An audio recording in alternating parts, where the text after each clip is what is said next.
Hari ini kita akan belajar kembali kebenaran firman Tuhan. Bapak Ibu, berapa banyak di antara kita yang susah sekali bertobat, kadang dibutuhkan tangan Tuhan untuk turun, kadang kita perlu dihajar, kadang baru bertobat. Apalagi ada orang-orang yang keras, apalagi orang yang merasa hebat, merasa pinter, merasa bisa, merasa mampu, sok jagoan. Kadang perlu diperhadapkan dengan tangan Tuhan, baru dia sadar. Nah, orang-orang model kayak begini ini adalah orang yang punya hati yang susah sekali bertobat. Biasanya harus kebentur dulu dengan masalah, biasanya harus ngadepin tangan Tuhan, baru dia sadar diri. Saya ini tipe orang yang model seperti itu. Saya itu tipe orang yang keras. Kalau saya nggak ngadapin masalah yang seperti saya hadapin hari ini, hati saya nggak diubah Tuhan. Saya waktu itu menghadapi masalah yang berat. Selama 5 tahun kami ngalami babak belur. Dan ternyata Tuhan ubah hati saya. Tapi belum berhenti sampai situ. Karena Tuhan mau lebih lagi. Saya ini harus dikuduskan untuk melayani Dia. Saya harus disucikan. Saya harus dimurnikan.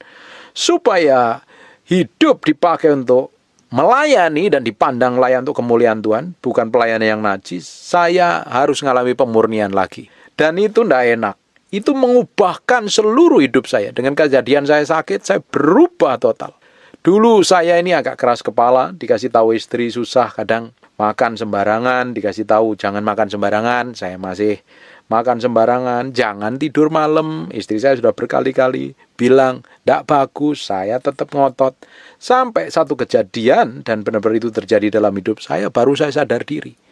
Memang ada orang-orang yang keras kepala yang modelnya kayak saya ini, setelah kebentur masalah, baru dia sadar dan berubah. Tapi ada orang yang keras kepala, kebentur masalah, malah tidak berubah. Ada yang kepahitan, itu yang namanya orang yang ngawur. Bapak Ibu, kita ini kadang harus belajar dengan situasi dan kondisi yang kita alami. Karena Tuhan seringkali berbicara lewat kondisi dan kejadian yang kita alami. Supaya kita ini belajar banyak dan berubah. Karena Tuhan mau hidup kita dipakai untuk kemuliaannya. Tuhan mau hidup kita dikuduskan untuk melayani Dia. Tuhan mau hidup kita benar-benar murni untuk kemuliaan namanya. Karena kita seringkali dipenuhi dengan segala macam hal yang tidak berkenan, yang kita anggap berkenan, kita anggap benar, kita anggap hebat, kita anggap pintar. Menurut cara pandang kita sendiri, ternyata di hadapan Tuhan tidak benar. Nah, itu yang diurusin Tuhan. Kekristenan kita yang sejati itu adalah ngikutin Tuhan, bukan ngikutin mau kita. Kita jalan setiap hari sama Tuhan. Tapi banyak orang Kristen ngikutin maunya sendiri. Saya kadang setelah kejadian ini ngelihat orang-orang yang masih sombong, masih keras kepala, masih angkuh, kadang saya ketawa. Dia belum ngadepin masalah dan persoalan, dia belum ketemu problem yang membuat dia sadar. Kalau sudah kepentok, dia sadar. Baru dia ngerti. Ternyata dibutuhkan pertobatan yang murni. Ada orang yang masih angkuh, sombong, belagu. Ada orang yang masih merasa dirinya hebat, dirinya mampu, dirinya kuat.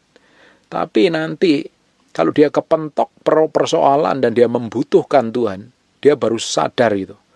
Dia butuh Tuhan dan dia bukan apa-apa. Orang itu kalau masih sombong artinya membanggakan diri.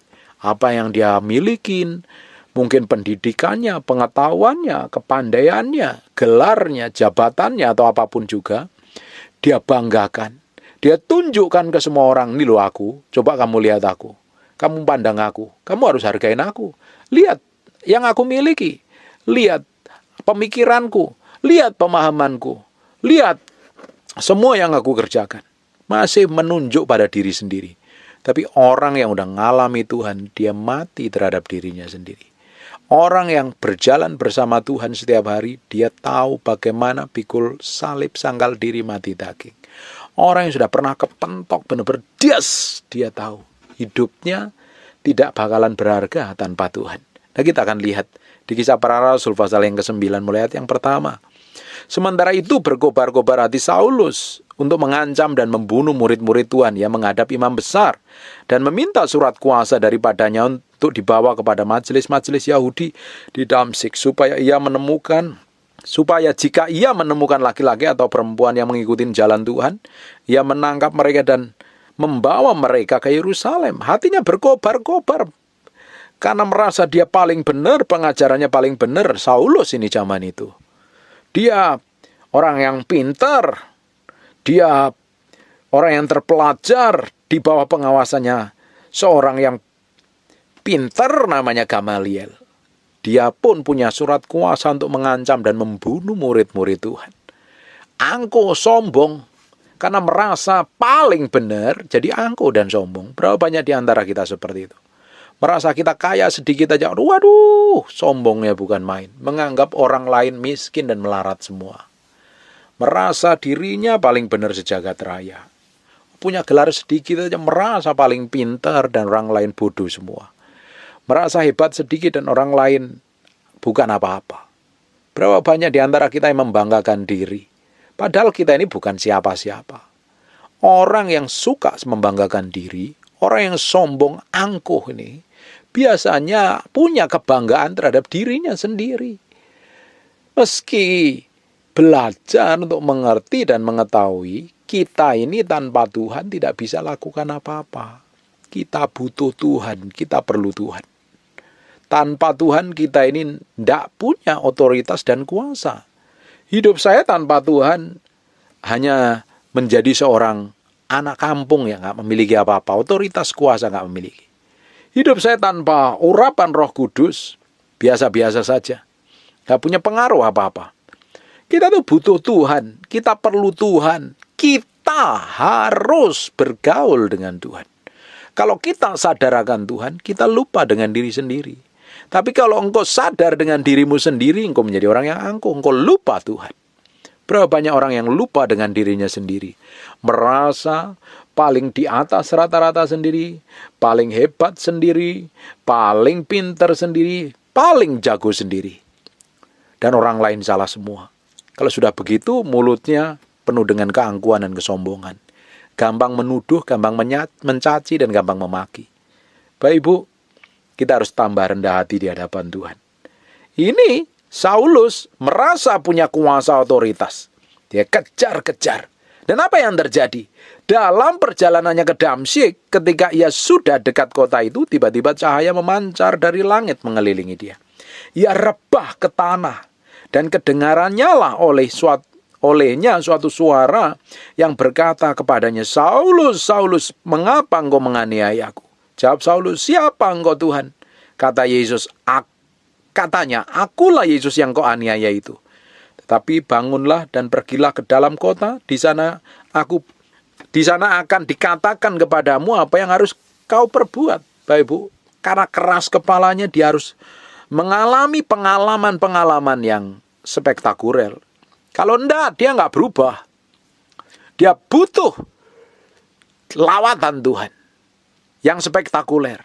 Sampai matanya dia buta karena melihat kemuliaan Tuhan. Dia jatuh ke tanah karena enggak tahan dengan hadirat Tuhan. Kita kadang perlu disentil karena terlalu diablek. Bapak Ibu, lebih baik bertobat hari ini daripada kita disentil dengan kejadian. Nanti ruwet urusannya. Seperti saya ini, sudah diingatkan, jaga pola hidup, pola makan. Jangan begadang. Saya ngotot, akhirnya saya sentil dengan kejadian yang saya alami. Ternyata biayanya mahal sekali. Harusnya bisa dipakai untuk memberkati orang-orang miskin. Tapi berkat itu hanya untuk ngurusin karena kebodohan tadi. Jangan sampai kita ini memiliki kebodohan-kebodohan yang kita anggap benar, ternyata tidak berkenan di hadapan Tuhan. Kita harus belajar berubah. Tambah hari, tambah berubah. Tambah hari, tambah diubahkan. Jangan jadi orang yang keras kepala. Merasa mampu, merasa bisa, merasa jago. Seperti jagoan, semua orang ditantangin, marah-marah di jalan. Pasangan hidup dimaki-maki, orang lain dimarahin, merasa paling benar. Dan berak, ngomel, ngomong kasar. Orang-orang seperti ini adalah orang yang tidak kenal Tuhan. Tidak mengalami Tuhan. Karena merasa dirinya paling hebat. Orang yang mengalami Tuhan dan kenal Tuhan itu tahu bagaimana dia harus berbuat, bagaimana harus bersikap, bagaimana harus bertindak. Setelah saya mengalami kejadian ini, saya berubah total. Berubah pola hidup saya, cara makan saya, cara tidur saya, cara saya belajar firman, motivasi saya berubah total. Dan ternyata apa yang dialami Paulus itu benar-benar saya alami. Saya ngalami lewat kejadian hati saya diubah Tuhan.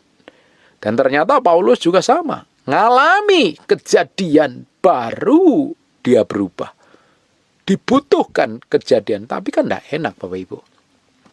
Lebih baik kita ini memiliki hati yang lembut. Ditegur dengan sepoi-sepoi, suara yang sepoi-sepoi, bertobat.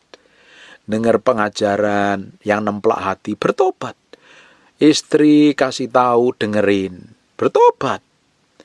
Suami kasih tahu, bertobat. Orang tua kasih tahu, cepat bertobat daripada nanti ketemu problem dan masalah, urusanmu tambah hari tambah ruwet. Banyak hal yang harus tidak terjadi malah terjadi, dan itu membuang waktu dan tenaga. Bapak Ibu, yang dianiaya Saulus adalah orang-orang yang mengikuti jalan Tuhan. Tetapi di ayat yang kelima, coba perhatikan, jawab Saulus, siapa engkau Tuhan? Katanya, akulah Yesus yang kau aniaya itu. Dia menganiaya orang-orang yang ikut jalan Tuhan, tapi ternyata yang teraniaya Yesus. Bapak Ibu, berapa banyak di antara Bapak Ibu yang hari ini telah alami aniaya dari orang lain, diperlakukan buruk, diperlakukan tidak enak, disakitin, dilukai, dituduh, difitnah, tidak dianggap, dicaci maki, direndahkan. Saya pernah mengalami semuanya itu. Saya pernah mengalami. Dan memang tidak enak kok. Tapi kita jalan aja sama Tuhan. Kalau hati kita ini benar, hidup kita benar, posisi kita benar di hadapan Tuhan, kadang kita itu perlu diam diri saja, kita nggak perlu membela. Karena tanpa disadarin orang yang menganiaya kita, ternyata yang teraniaya adalah Yesus. Yesus yang bela kita. Kenapa sih kok Yesus selalu ngomong begini ya? Kalau engkau disakitin, suluh memberkati. Kalau ada orang membenci kamu, doakan mereka. Karena apa? Yang sakit itu Yesus. Kita nggak perlu balas. Kita nggak perlu balas. Karena yang disakitin Yesus. Kalau kita balas, Yesus nggak bela kita. Tapi kalau kita diam, Yesus yang bela kita. Jangan sampai orang yang menganiaya kita itu terluka, binasa. Makanya Yesus sendiri ngomong, doakan mereka, ampuni mereka. Kan kita diajarin berubah ini sikap hati kita. Jangan menjadi orang yang angkuh dan sombong. Disinggung sedikit dan nggak terima, marah, teriak-teriak, histeris, kayak orang nggak kenal Tuhan. Sangat menjijikkan karakter model kayak begitu. Apalagi orang Kristen yang gampang ngamuan, marah-marah di muka umum, marah-marah di jalan, sama istrinya ngomong kasar, sama suaminya ngomong kasar. Bapak Ibu, hanya menunjukkan karakter setan model kayak begitu. Kamu bisa ngaku Kristen, tapi dari caramu ngomong, caramu ngadepin masalah, kamu bukan orang Kristen, kamu orang dunia. Bukan pengikut Kristus seperti itu. Orang yang ngikutin Kristus, yang ngikutin jalannya Kristus. Coba lihat, apa yang dialami oleh Yesus. Diperlakukan apa Yesus? Difitnah, dituduh, dicambuk, bahkan dianiaya. Coba lihat reaksinya. Tenang saja, enjoy saja. Kan dia Tuhan, Pak. Dia dalam wujud manusia loh ngalami aniaya itu. Makanya sebelum dia ngalami aniaya itu, dia berdoa di Taman Getsemani sampai keluar tetesan darah itu. Karena apa? Dia akan ngalami aniaya yang hebat. Secara manusia bakalan kuat. Bapak Ibu, Yesus ngalami aniaya. Kita disinggung sedikit aja nggak terima, marah, ngamuk-ngamuk, histeris, jerat-jerit. Hanya menunjukkan betapa bodohnya kita. Tenang aja, kita ini punya Tuhan.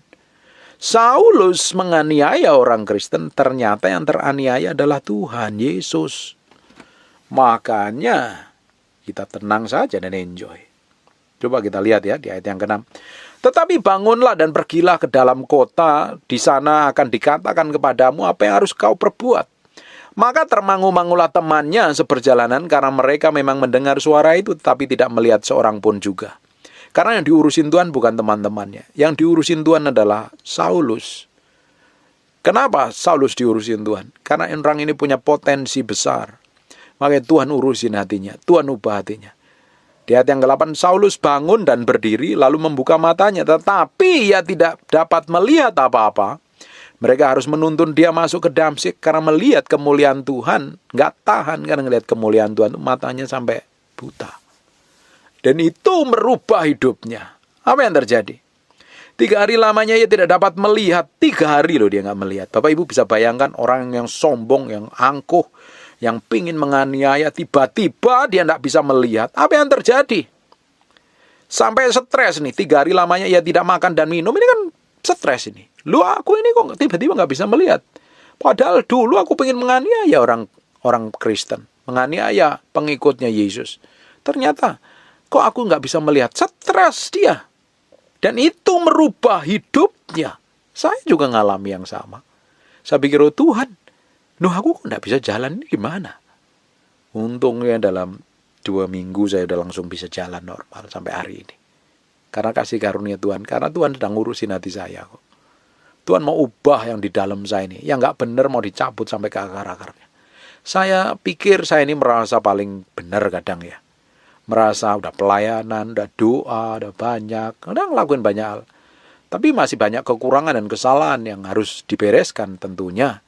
Dan Tuhan lihat itu nggak berkenan, ya saya diurusin. Ditegur dengan bahasa yang halus nggak bisa, akhirnya ya lewat kejadian. Dan itu merubah saya.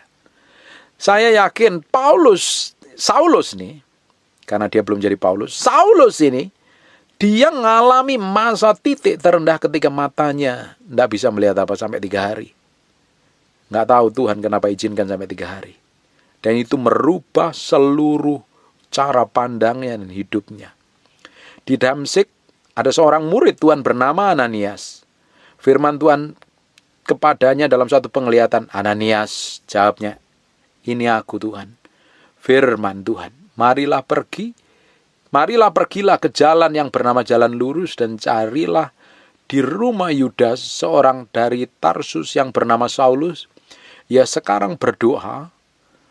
Dalam suatu penglihatan, ia melihat bahwa seorang yang bernama Ananias masuk ke dalam rumah dan menumpangkan tangannya ke atasnya, supaya ia dapat melihat lagi. Jawab Ananias, Tuhan, dari banyak orang yang telah kudengar tentang orang itu, betapa banyak kejahatan yang dilakukannya terhadap orang-orang kudusmu di Yerusalem. Dan ia datang kemari dengan kuasa penuh dari imam-imam kepala untuk menangkap semua orang yang memanggil namamu. Terkenal ini orang jahat loh. Ini terkenal orang yang menganiaya anak-anak Tuhan. Dan ini jahat bukan main. Sampai Ananias ini ngomong sama Tuhan, bukankah dia terkenal menganiaya? Tapi apa yang terjadi? Tetapi firman Tuhan kepadanya di ayat yang ke-15, pergilah, sebab orang ini adalah alat pilihan bagiku. Tuhan lihat, dia punya potensi. Tuhan lihat sampai kedalaman batinnya Saulus. Ini orang kalau diubah, ini orang punya pengaruh gede. Tuhan lihat sampai itu. Bapak Ibu, kalau hari ini engkau ngadapin masalah yang berat, hadapin tekanan yang berat yang kamu sendiri nggak mampu, sebenarnya Tuhan sedang berurusan dengan hatimu. Tuhan sedang berurusan dengan hidupmu. Koreksi diri berubah karena Tuhan mau pakai hidupmu.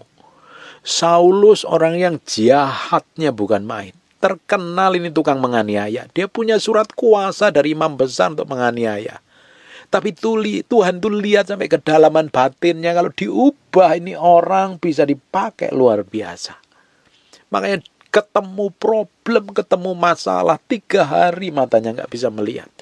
Hari ini kok ngadapin masalah aja udah putus asa, udah bingung, udah tangis-tangisan, udah gulung-gulung. Dengerin baik-baik. Sikap hatimu harus benar. Hatimu harus diubah dulu. Jangan keraskan hati, sadar diri. Kalau ngadepin masalah, tekanan, impitan, persoalan, Tuhan mau hatimu. Motivasi dulu harus benar. Bagi yang hamba Tuhan yang dengerin yang saya sampaikan ini, motivasi kita harus benar di hadapan Tuhan. Harus benar. Tuhan berurusan dengan hati kita kok. Kita bisa kelihatan hebat di penampilan luar kita, tapi kan Tuhan lihat hati kita. Dan itu tidak bisa disembunyikan. Kita kelihatan hebat di luar, ternyata di dalamnya busuk dan jahat. Punya motivasi, kenajisan, kepalsuan, kotor, penuh muslihat. Dan Tuhan lihat, kita harus bertobat sungguh-sungguh. Supaya hidup kita diubahkan di dalam hadirat. Saya berdoa, apa yang saya sampaikan ini bicara sampai kedalaman batinmu dan mengubah hidupmu sungguh-sungguh. Supaya kita sama-sama diubahkan dalam hadiratnya. Karena Tuhan lihat kita ini orang-orang yang punya kapasitas. Kita orang-orang yang ketika diubahkan, kita punya pengaruh besar dan akan membawa banyak orang kepada Kristus. Nikmatin. Saya punya sahabat, teman, yang rumahnya di BSD. Dia bertahun-tahun mengalami masalah yang berat sekali. Karena suaminya selingkuh. Berdoa, puasa terus. Sikap hatinya benar. Dan saya percaya orang ini suatu hari akan dipakai Tuhan. Dan ternyata sampai hari ini Tuhan pakai. Omongannya kepada siapapun ketika bersaksi itu menjamah banyak orang. Saya berdoa benar-benar banyak orang yang mendengarkan yang saya sampaikan ini. Hatimu diubahkan, motivasimu diluruskan. Hidupmu mulai komitmen. Sungguh-sungguh di hadapan Tuhan. Tinggalkanlah semua kejahatan, tidak ada gunanya. Kok buat apa sih? Hidup yang sisa ini bikin orang senang, bikin orang bahagia, percaya Tuhan dan hidupnya diubahkan Tuhan. Hidup kita akan dipakai untuk memberkati banyak orang kok. Ngapain? Kita hanya puaskan diri kita sendiri. Dengerin ya, di ayat yang ke-15. Tapi firman Tuhan kepadanya, pergilah sebab orang ini adalah alat pilihan bagiku. Ternyata Tuhan lihat, manusia lihat dia seorang pembunuh. Tapi Tuhan lihat sampai kedalaman, ini orang hatinya kalau berubah sungguh cinta sama Tuhan. Untuk memberitakan namaku kepada bangsa-bangsa lain serta raja-raja dan orang-orang Israel. Aku sendiri akan menunjukkan kepadanya betapa banyak penderita yang harus ia tanggung oleh karena namaku. Saulus yang jadi Paulus ini, dia nuai apa yang dia perbuat. Waktu dia bertobat, dia suka menganiaya anak-anak Tuhan. Tapi setelah dia bertobat, dia kembali menuai. Ternyata dia dianiaya juga. Nanti Bapak Ibu lihat perjalanan kehidupan Paulus. Dia mengalami aniaya yang hebat. Didera, dicambuk, kapal karam, kekurangan makanan, kelaparan, bahaya. Banyak banget dia mengalami tekanan, impian, persoalan. Bahkan sampai matinya pun mati yang mengerikan. Ternyata ini orang spesial di hatinya Tuhan. Ternyata Bapak Ibu bisa baca hari ini, Rasul Paulus adalah rasul yang paling hebat menurut saya dibanding rasul yang lain. Karena dia nulis 3/4 perjanjian baru. Dipercayakan oleh surga. Dia nulis kitab perjanjian baru. 3/4-nya. It's powerful. Tapi lihat dong perjalanan hidupnya. Awal mulanya pertobatan. Dia bertobat sungguh-sungguh. Coba kita lihat ya. Ayat yang ke-17. Lalu pergilah Ananias ke situ dan masuk ke rumah itu. Yang menumpangkan tangannya atas Saulus, katanya, Saulus saudaraku, Tuhan Yesus telah menampakkan diri kepadamu di jalan yang kau lalui. Telah menyuruh aku kepadamu supaya engkau dapat melihat lagi dan penuh dengan Roh Kudus. Dan seketika itu juga seolah-olah selaput gugur dari matanya sehingga dapat melihat. Lalu ia bangun dan dibaptis. Bertobat sungguh-sungguh. Responnya benar. Sikap hatinya benar. Sungguh-sungguh diubahkan Tuhan. Bapak Ibu, kalau engkau ngadapin masalah, Tuhan urusan dengan hatimu, harusnya engkau memiliki sikap hati yang berubah. Berubah. Jangan keraskan hati. Jangan jadi orang yang hidup semaumu sendiri. Jadi orang yang mau dibentuk. Jangan ngeyelan. Jangan ngototan. Bapak Ibu, setelah dia bertobat, baru dia pakai namanya Paulus. Pertobatan itu membuat hidup kita diubahkan Tuhan. Kalau hari ini hidupmu masih kacau berantakan, engkau dengar apa yang saya sampaikan ini. Bertobat, Tuhan mau pakai hidupmu. Tuhan mau pakai hidupmu menjadi orang-orang yang memiliki pengaruh, kuasa, dan otoritas. Amin.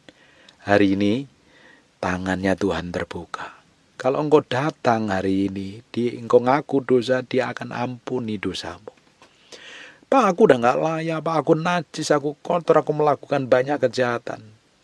Dengerin baik-baik. Hari ini kasih karunia-Nya tersedia. Dia Allah yang baik. Kalau engkau datang kepadanya, engkau ngaku dosa-dosamu diampuni, dan Tuhan pulihkan hidupmu. Seperti apa yang dialami oleh Paulus. Diubahkan Tuhan dan dipakai Tuhan. Amin. Belajar ini merubah yang di dalam kita setiap hari, supaya hidup kita didapatin berkenan nyenengin hati Tuhan saja. Amin. Tutup matamu dan tutup Alkitabmu. Bapa, dalam nama Yesus mau berdoa, setiap orang yang mendengarkan firman ini hatinya diubahkan Tuhan. Diubahkan Tuhan, diubahkan Tuhan, diubahkan Tuhan. Setiap orang yang dengerin apa yang aku sampaikan ini dijamah Tuhan. Dijamah Tuhan. Roh Kudus bicara khusus. Mau berdoa dalam nama Yesus. Banyak orang yang akan dipakai Tuhan menjadi pelayan-pelayan yang powerful. Memiliki pengaruh yang besar. Mau berdoa, mereka dilawat Tuhan secara ilahi. Aku sendiri yang bicara secara khusus. Kami materaikan firman-Mu ini dengan darah anak domba Allah, nempel dalam hati kami berhari-hari, berminggu-minggu, berbulan-bulan, dan jadi kehidupan. Kamu percaya, Engkau sendiri yang akan membuat setiap orang yang mendengarkan firman yang mau sampaikan diubahkan dalam nama Yesus. Apa saja yang dikerjakan Tuhan bikin berhasil, dan Tuhan campur tangan untuk orang-orang yang hidupnya takut akan Tuhan. Dan sekarang hamba-Mu berdoa untuk orang-orang yang sedang sakit dan mengalami kelemahan tubuh, oleh bilur Yesus, oleh darah Yesus. Sakit apapun yang Bapak Ibu derita hari ini, taruh tangan kananmu di bagian yang sakit. Oleh bilurnya, oleh darahnya, jadilah engkau tahir, jadilah engkau sehat, jadilah engkau sembuh. In Jesus' name. In Jesus' name. In Jesus' name. Tuhan bicara terus. Tuhan bicara terus. Kamu berdoa untuk orang-orang yang sedang mengalami kelemahan tubuh. Jadilah kuat. Sekarang. Jadilah kuat. Terima kasih. Bagimu pujian, hormat, dan pengagungan. Kami kembalikan untuk Raja kami yang Maha Mulia. Dalam nama Yesus kami berdoa dan mengucap syukur.